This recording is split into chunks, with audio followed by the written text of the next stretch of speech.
to the extent of 0.00170 gram per 100 ml. What is KSP of calcium fluoride? Molecular mass है जो calcium fluoride का, that is equal to 78.1 ग्राम पर मोल। ठीक है, चलो तुम्हें दिए जाते हैं 5 मिनट। 5 मिनट में आपको, 5 तो ज्यादा हो जाएंगे, 2 या 3 मिनट का सवाल है, उसमें सॉल्व करके बताओ। Do it quickly. जिन बच्चों का कल का क्वेश्चन है ये सोचो कि कल के लिए ही है।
चलो बेटे,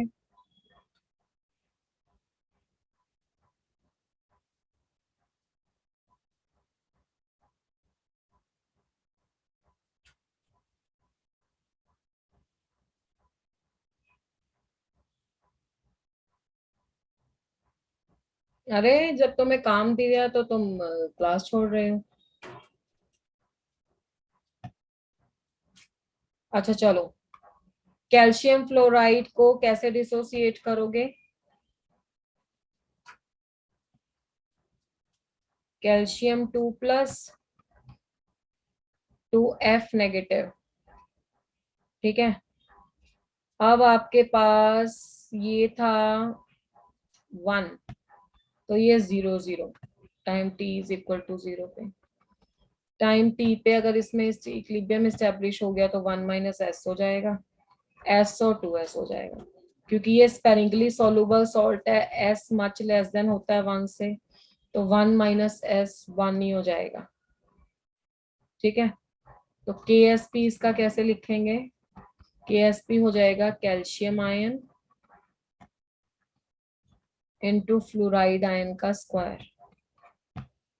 कैल्शियम आयन हो गया S इंटू 2S का स्क्वायर, तो ये हो गया 4S3। ये बन गया आपका KSP। तो KSP दिया क्या हुआ है हमें? Calcium fluoride dissolves in the H2O to the extent of this. So ma'am network issue आ रहा है, क्लास बार बार लेफ्ट हो रही है। ओके मानसी, ठीक है, ये KSP की वैल्यू आ गई 4S3। तो KSP 4S3 आ गया, तो S कैसे कैलकुलेट होगा? S कैलकुलेशन के लिए अब हमारे पास इतने पर ml दी हुई है सॉल्युबिलिटी, है ना? पहले इसको चेंज करें, तो ये सॉल्युबिलिटी तो दी हुई है, सॉल्युबिलिटी दी हुई है 0.00170 ग्राम पर ml, 1000 ml। तो अगर मैं इसको चेंज कर दूं तो ये बन जाएगा 0.017 ग्राम पर लीटर। तो ग्राम पर लीटर में करना होता है, तो ml वाला हम चेंज कर देंगे। ठीक है, पर 100 ml था, देखो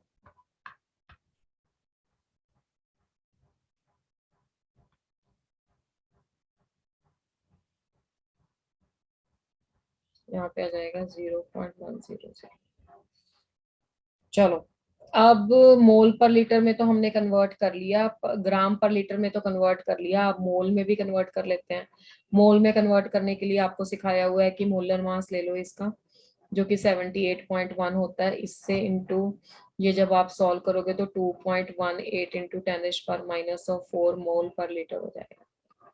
ठीक है, तो ये आपके पास आ गई एस की वैल्यू, जो कि मोल पर लीटर में होनी चाहिए जब आपको केएसपी में रखना है।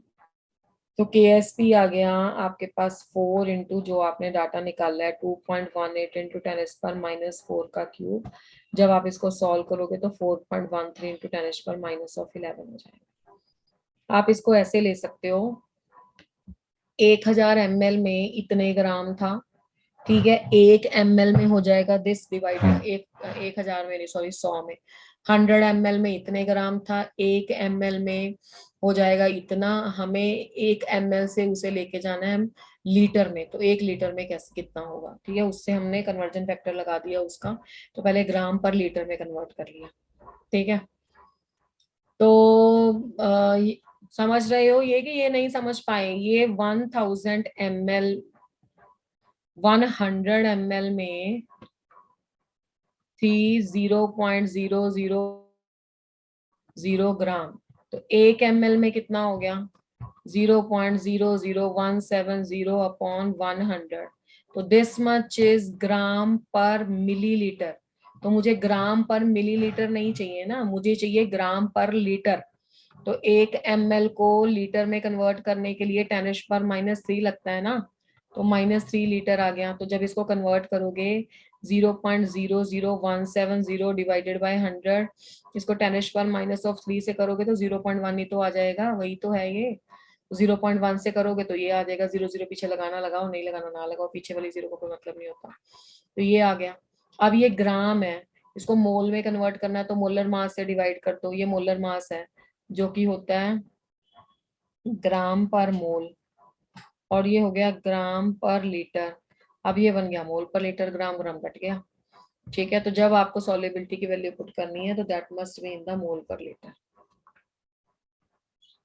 तो इसका आंसर था 4.13 इंटू 10⁻⁻11। इस तरह में के क्वेश्चन में होती हैं दो कन्वर्जन्स, एक तो पहले आप उसको ग्राम पर लीटर में लेके आओ, फिर उसको मोल पर लीटर में लेके आओ।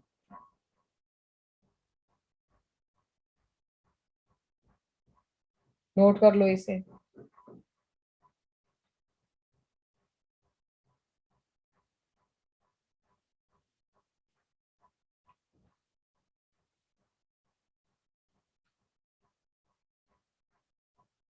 अगर आपने नोट कर लिया तो क्वेश्चन नंबर 2 पे जाएं। हम्म,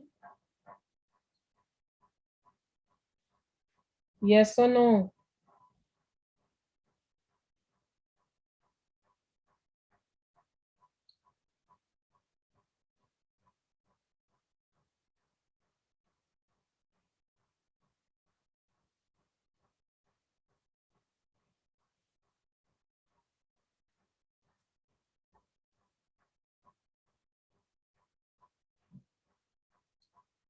सेकंड क्वेश्चन,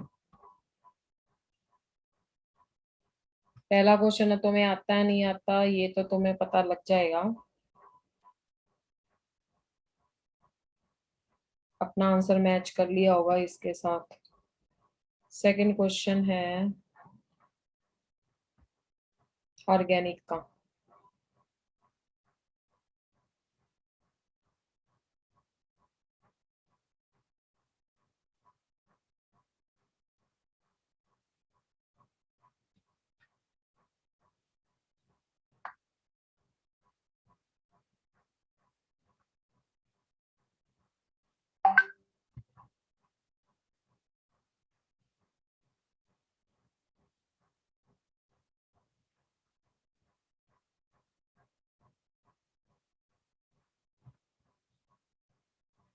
चलो, हो जाओ शुरू।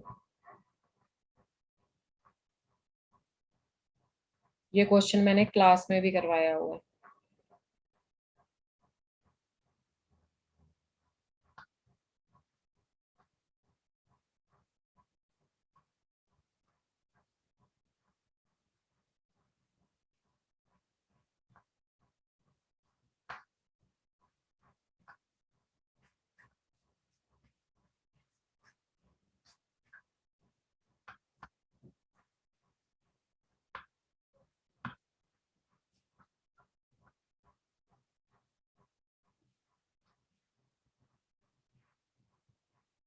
सोचिए,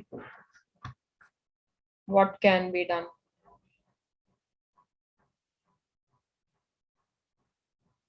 Think about and give the answer in the chat box.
Yes, I got the one answer.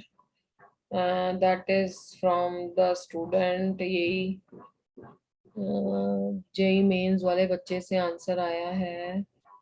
मैंने ना इसमें दो ऑप्शन सेम लिख दिए हैं, है ना, तो उस बच्चे का आंसर भी सही है। नहीं सही है, सेम नहीं लिखे हैं, 5 और 6 है। फिर से ट्राई कर, छोटी सी गलती है तुम्हारी। ये क्लास में भी हुआ है क्वेश्चन।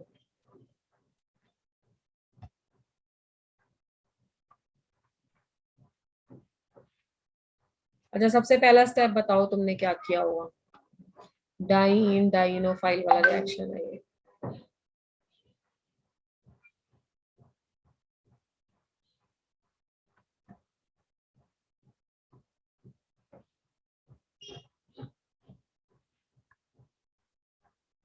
ये बन गया,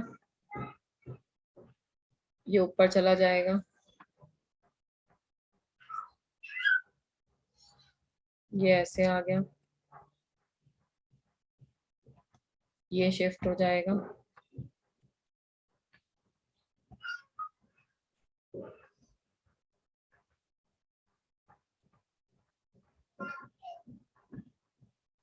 पॉजिटिव यहाँ पे आ जाएगा। जब पॉजिटिव यहाँ पे आता है तो पॉजिटिव के साथ वाला अल्फा, उसके साथ वाला beta, alpha two beta transfer, और इन दोनों को आपस में मिला दो। यही सिखाया था।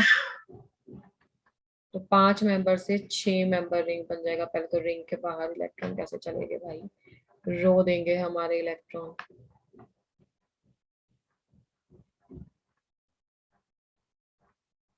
तो ये 6 मेंबर रिंग हो जाएगा पहले तो। दूसरी बात है, फिर पॉजिटिव चार्ज आ जाएगा यहाँ पे, तो यहाँ से हाइड्रोजन बाहर जाके इसको एरोमेटिक कर देगा। तो 6 OH ऐसे रहेगा, 6 मेंबर रिंग बनेगा, 5 मेंबर रिंग नहीं। ये क्वेश्चन रिंग एक्सपेंशन का है। This is a correct answer, not this. 5 member. वो आपको इसलिए कंफ्यूजन हुआ होगा कि मोस्ट ऑफ द रिएक्शन में ना हम मोस्टली 5 मेंबर रिंग बना देते हैं, पर यहाँ पे 6 मेंबर बना है। तो जिस बच्चे के दोनों सही है और कल पेपर है, चलो अच्छा जा रहे हो। थर्ड क्वेश्चन, 5 सवाल कराने हैं बस मैंने, उसके बाद अपनी रिवीजन करो। थर्ड सवाल जो पूछना है पूछो।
चलिए थिंक अबाउट इट, क्या हो सकता है।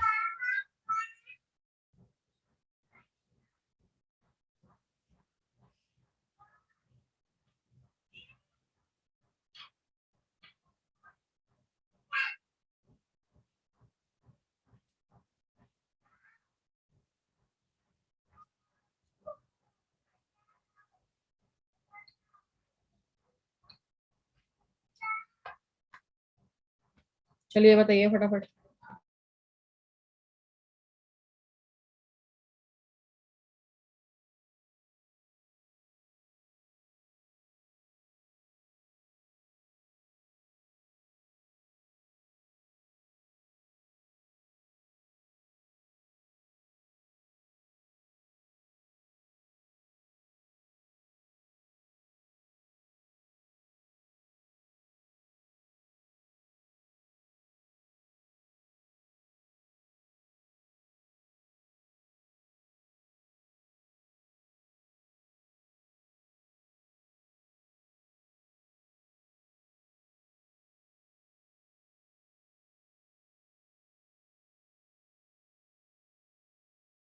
No answer till now, what happened? Reaction तो समझ में आ रहा होगा कौन सा है। एक आंसर आ गया, सही है बेटा, C is the correct answer. दोनों के with respect to first order reaction है। ओ एच नेगेटिव है तो न्यूक्लियोफिलिक एडिशन होगा, सबसे पहले एसिड बेस ही तो पहचानना होता है। ये यहाँ पे जाएगा, वैसे तो यहीं से ही पता लग रहा है कि ये वाला पहला स्टेप जो है, पर चलो एनी हाउ स्लो फास्ट का आगे अगला स्टेप है वैसे इसमें, हाइड्राइड ट्रांसफर जिसमें होता है।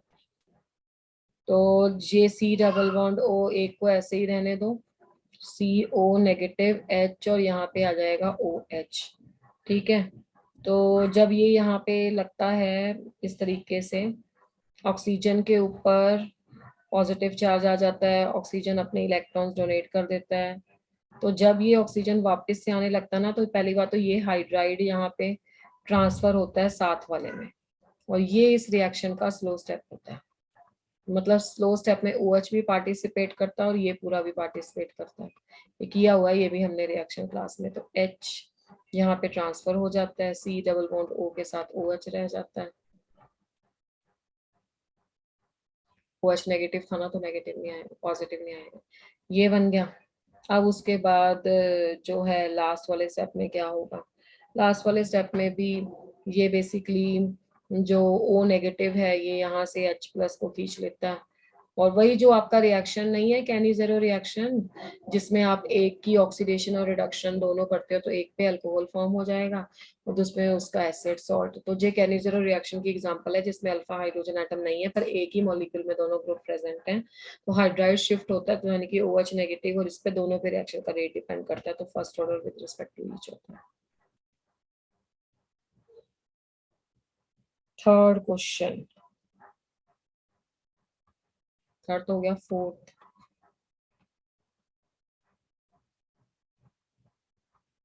Predict the product of the reaction.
बहुत आसान रिएक्शन है और अब तो वैसे ही आ जाना चाहिए।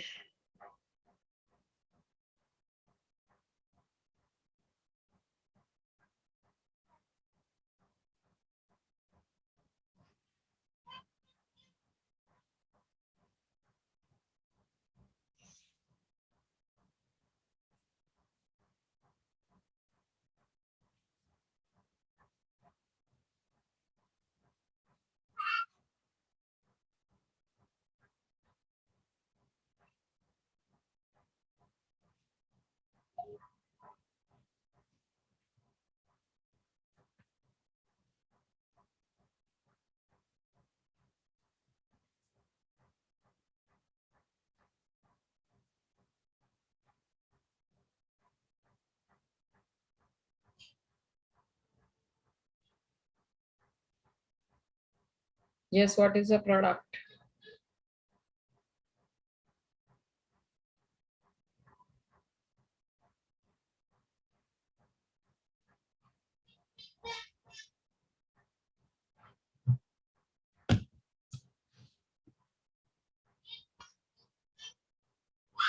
अभी तो कराया है ये reaction.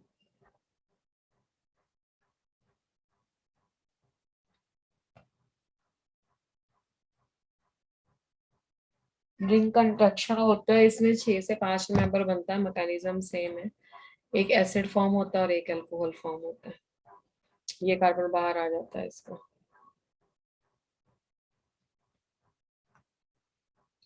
Next question.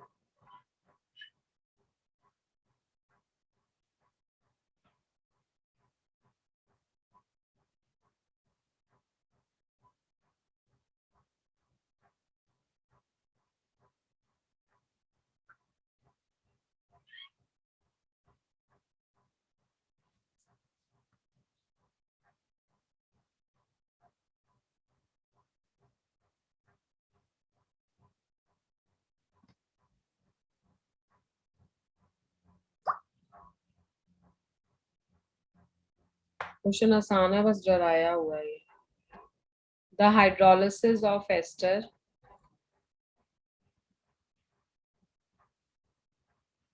Ethyl acetate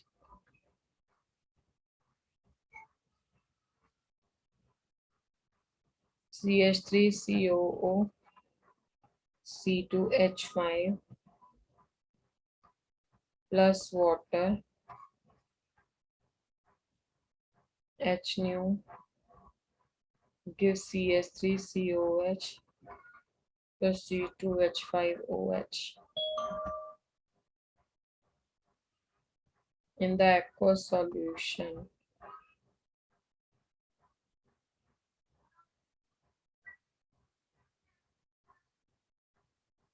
is first order with respect to ester। ये एक प्रैक्टिकल में भी आता है ये क्वेश्चन, इसका प्रैक्टिकल भी फॉर्म करते हैं। From varying the pH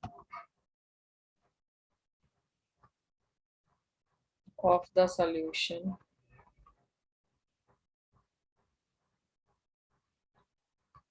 the first order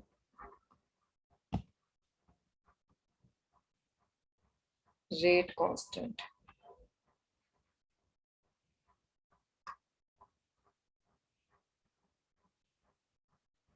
varies as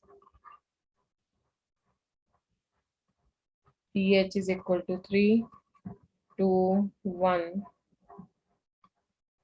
K1 10 raised power minus of 4 per second, 1.1 11 110. What is the order of reaction?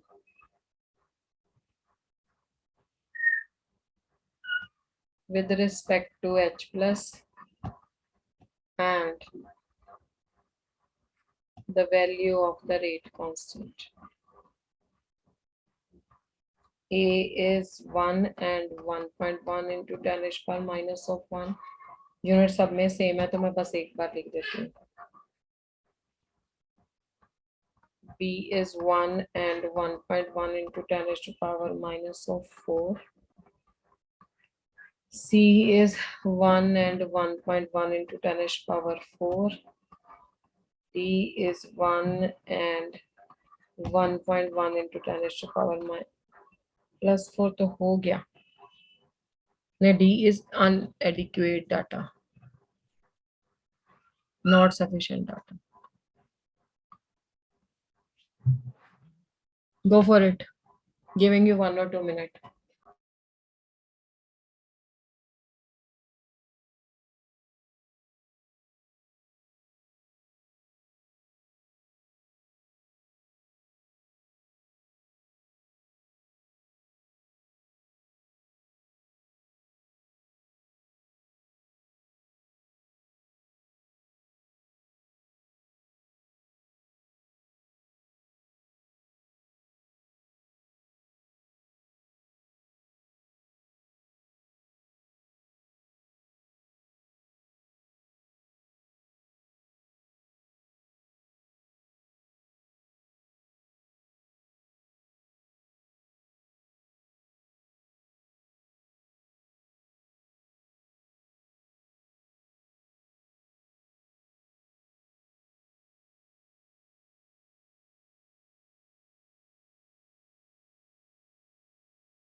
one answer I have received, and let me check whether it is correct or not. नहीं correct, फिर से try करो एक बार, try once more, idea हो जाएगा।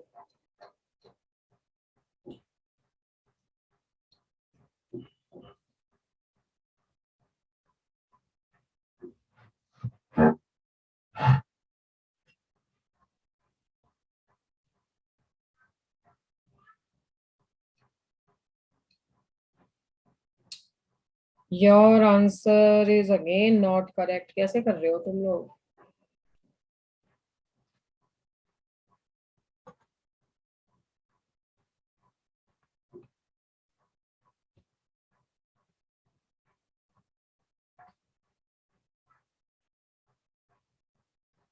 Rate क्या होता है? दिस इज के इंटू एस्टर इंटू वाटर, है ना? ऐसी कहानी वो कर रहा है। पर इसने कहा है कि एस्टर के विद रिस्पेक्ट टू हमें पता है, क्योंकि होता क्या है ना, जो वाटर है वो सॉल्वेंट है, और सॉल्वेंट होता है हमेशा लार्ज एक्सेस में। तो ऐसे रिएक्शन को बोलते हैं स्यूडो फर्स्ट ऑर्डर रिएक्शन, जिसमें देखने में लगता है कि रेट ज्यादा होगा, पर एक्चुअली में किसी एक को या तो कांस्टेंट रख लेते हैं, या वो सॉल्वेंट होता है, उस पर रेट डिपेंड नहीं करता। तो अगर आपके पास ये के डैश की वैल्यू देखी जाए, तो वो के डैश होगा के इंटू कंसंट्रेशन ऑफ वाटर लिख दो, या फिर आप इसको ऐसा बोल सकते थे कि इसके ऊपर H प्लस लिखा होता है, मतलब ये एसिडिक कंडीशंस में होता है। तो जब एसिडिक कंडीशन में हो तो H प्लस और वाटर कंबाइन करके H3O प्लस लिख सकते हो इसको, क्योंकि नहीं तो फिर मुझे H प्लस भी लिखना पड़ेगा। यू ट्राई टू अंडरस्टैंड ना, नहीं तो फिर 3 ऑर्डर रिएक्शन भी हो सकता है, ये ऐसा भी हो सकता है, इसलिए इन दोनों को मिक्स कर देते हैं और H3O प्लस बना देते हैं। ठीक है, तो ये हो गया। तभी तो उसने क्वेश्चन में पीएच दिया हुआ है। अब आपके पास डाटा क्या दिया हुआ था? pH 3 है, pH 2 है, दिस है K1 इतना है, इतना है, इतना है। ठीक है, तो अगर आपके पास pH 3 है, तो हाइड्रोनियम आयन, ये मैंने 3 क्यों लिखे हैं पता है ना? क्योंकि एसिड भी था और पानी भी था। ना तो कैटालिस्ट पे डिपेंड करता है, ना एक्सेस वाले पे डिपेंड करता है, तो मैंने दोनों को कंबाइन करके 1 बना दिया। देखने में 3 ऑर्डर लग रहा है, पर एक्चुअली में ये 1 ऑर्डर है। तो पीएच आ गया आपके पास के इंटू H3O प्लस की कंसंट्रेशन। सॉरी, पीएच आ गया आपके पास, कितना दिया हुआ था? 3, है ना? pH 3 दिया हुआ, तो H प्लस कैसे निकालोगे फिर? pH इज इक्वल टू 3 और H3O प्लस की कंसंट्रेशन निकालोगे आप 10⁻⁻⁻ ऑफ pH, तो 10⁻⁻³ आ गया आपके पास। तो 10⁻³ एक केस आ गया, और दूसरे केस में H3O प्लस की कंसंट्रेशन आ जाएगी 10⁻⁻ ऑफ pH, वो 2 दिया हुआ है, तो ये 10⁻⁻² आ जाएगा। ठीक है, तो 10⁻, अब इस इक्वेशन से H3O प्लस की कंसंट्रेशन तो हमने कैलकुलेट कर ली, तो H3O प्लस की कंसंट्रेशन के x पावर ले लेते हैं, हमें नहीं पता कि किस पे डिपेंड करती है, मतलब इसके विद रिस्पेक्ट टू कितना ऑर्डर आता है। तो एक साइड से तो हमारे पास आ गया k डैश, और k की वैल्यू दी हुई है इसकी, मतलब ऐसे दिया हुआ था ना टेबल, ये देखो, जब तो ये 3 था तो ये 1.1 था, जब ये 2 था तो 11 था। तो रेशो ले लेंगे इन दोनों के, बैक क्यों चले गए? तो रेशो ले लेते हैं ये पुट करके, जब 10⁻⁻³ था डिवाइडेड बाय 10⁻⁻² था। ठीक है, और यहाँ पे के आ जाएगा दोनों पे, यहाँ पे पावर x आ जाएगी, और यहाँ पे ये दोनों k डैश की वैल्यू दी हुई थी, एक बार 1.1 और एक बार 11। ठीक है, तो अब इसको सॉल्व करेंगे तो ये तो कट जाएगा, ये 10⁻⁻1 इंटू x आएगा, and this is equal to 1.1/1। तो इसको सॉल्व करोगे तो ये ऐसे आ गया, तो ये भी तो वही बन गया 0.1, और ये भी 0.1 बन गया। तो इसका मतलब है x की वैल्यू आ गई 1। x की वैल्यू 1 ये शो करती है कि वो H प्लस की कंसंट्रेशन पे भी डिपेंड करता है और इस पे भी डिपेंड करता है। तो जो आपका k डैश आ जाएगा वो कितना आ जाएगा? ठीक है, x की वैल्यू 1 आ गई, और k dash is equal to, क्या दिया हुआ था आपके पास? 1.1 इंटू 10⁻⁻⁻⁴1/1 इंटू 10⁻⁻⁴, और जो आपके पास या आप इसको ऐसे भी लिख सकते हो कि जो तुम्हारा k था दैट इज 1.1 इंटू 10⁻⁻⁴, इसको हमने क्या लिखा है k डैश। ठीक है, this is k dash is equal to k into hydronium ion की कंसंट्रेशन। ठीक है, ये आ गई तुम्हारी 10⁻⁻3 और ये आ गया k डैश। तो इससे k की वैल्यू आ जाएगी तुम्हारी, k डैश की वैल्यू, ये k डैश वो है जो गिवन है, मैंने उसको चेंज करके डैश लिख दिया।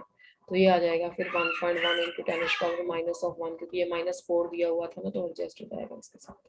ये वहां पे सब्स्टिट्यूट कर लिया, तो ऑप्शन जो आपकी लगेगी वो लगेगी ए।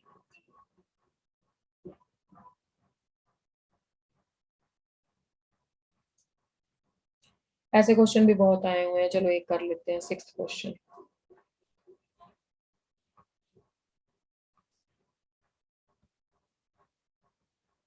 The rate constant of the reaction is 500 Kelvin in the presence of catalyst is same as that of 800 Kelvin in the absence of catalyst. If use of the catalyst lower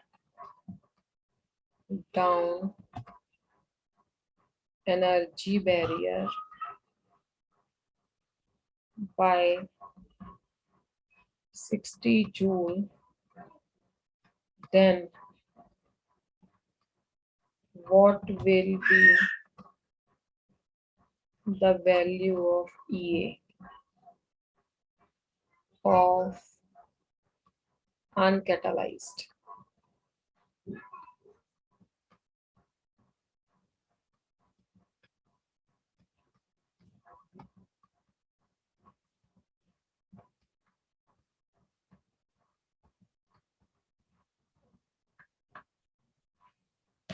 Go for it.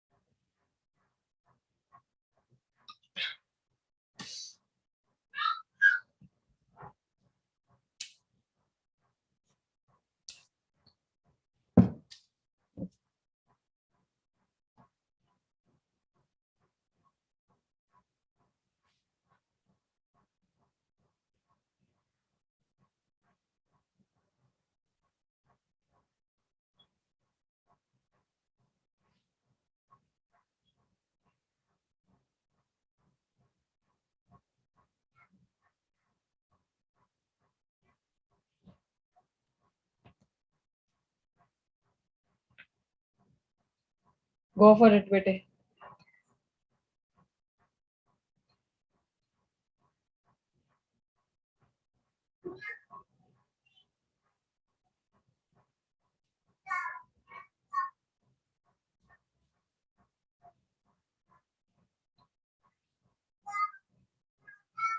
जल्दी करो भाई, जल्दी।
2 answers I have received and none is correct. नहीं, एक ही receive हुआ। नहीं, दोबारा check करो एक बार।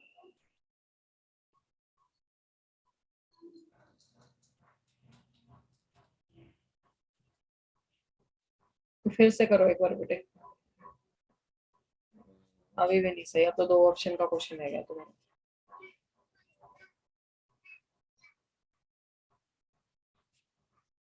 ऐसा क्वेश्चन पेपर में टिक नहीं करना है ऐसे। जब बहुत ज्यादा, अगर आप अब सही है, 100% श्योर हो ना कि मुझे 2 में डाउट है, मतलब ये 2 तो हो ही नहीं सकती और ये वाली में से कोई एक हो सकता, तब करना है। अगर चारों का कुछ आइडिया नहीं है, कैलकुलेशन बहुत खराब कर रहे हो, फिर नहीं करना।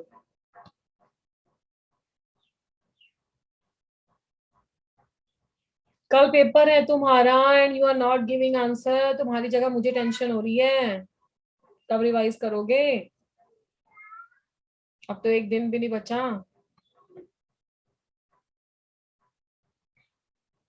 डी है इसका आंसर। देखो कि a raise to power minus ये by R T Arrhenius equation से k is equal to delta E upon 2.303 R T equation बन जाती है जब आपके पास एक्टिवेशन एनर्जी चेंज होती है। तो इसको के E A minus 60 divided by, पहले एक 60 थी ना, दूसरी कैलकुलेट करनी है, divided by R T is equal to E A upon R T. मतलब दूसरी इतनी कम हो गई, इसको दोनों के को आपस में बराबर रख लिया। की कैटालाइज्ड और की अनकैटालाइज्ड। कैटालाइज्ड। और जब इस कैलकुलेशन को करते हैं तो E A comes out to be 162। So this is the answer that is coming out in this question. देखो भाई, जिन बच्चों का कल पेपर है, क्या टाइमिंग्स हैं आपके पेपर के बेटे? अक्षिता का कितने बजे है? सॉरी अक्षिता, तुम तो कुछ कह रही हो पर मुझे सुन नहीं रहा है। 3 to 6 है अक्षिता। ठीक है। और भाई जेई मेंस अल्टीमेट गोल तुम्हारा कब है? 3 to 6। कब है बेटे? 3 to 6 ही है। मानसी का? मानसी? Ma'am 3 to 6। सारे 3 to 6 वाले हैं। इवनिंग शिफ्ट है सबका। अच्छा, कल इवनिंग शिफ्ट ही है या कल मॉर्निंग शिफ्ट भी है? देखा नहीं है मैंने भी। चलो एनी हाउ, तो फिर अभी क्या स्ट्रेटेजी है लास्ट मिनट की? अभी क्वेश्चन सॉल्व आउट करना स्ट्रेटेजी नहीं होनी चाहिए। क्वेश्चन तो अब तुम सॉल्व करना पेपर में जाके फाइनली। अभी तो तुम्हारे लिए स्ट्रेटेजी होनी चाहिए, टॉपिक्स को रिवाइज कर लो। अगर पेपर में जाके ऐसा सोचते हैं ना हम कि मैं ये फॉर्मूला पढ़ता तो मुझे ये आता होता, क्वेश्चन आसान आया था, बस वो काम करना है कि वो फॉर्मूलाज एक बार रिवाइज करने हैं। ठीक है? यस। चलो ऑल द वेरी बेस्ट बेटा। जब मेरी नेक्स्ट क्लास होगी उसमें बताना कैसा हुआ। जैसा भी होगा इससे नेक्स्ट अटेम्प्ट उससे बहुत बढ़िया होगा। ठीक है? कल वाला भी अच्छा ही होगा। चलो गुड लक, अच्छे से मेहनत करना। अभी अच्छे थैंक से यू। रिवाइज कर लो, फिर सुबह बताना हमें। ठीक है बेटा? ओके जी, बाय बाय।